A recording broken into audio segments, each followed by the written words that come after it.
Buonasera a tutti e ben arrivati a Valgrande. Sì, buonasera questa sera perché sono qui, è l'ora del tramonto a Valgrande e c'è una luce molto particolare.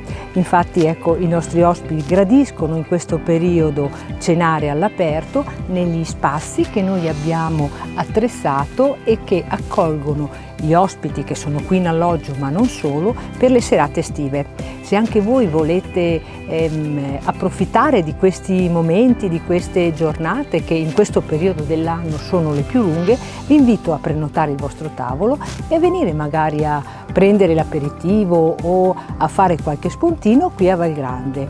Ma a Valgrande non prepariamo solo spuntini, prepariamo anche tutti i nostri piatti estivi con la frutta e la verdura di stagione. Vi invito quindi a continuare a seguirmi e se volete qualche altra curiosità a telefonare. Vi aspetto, ciao!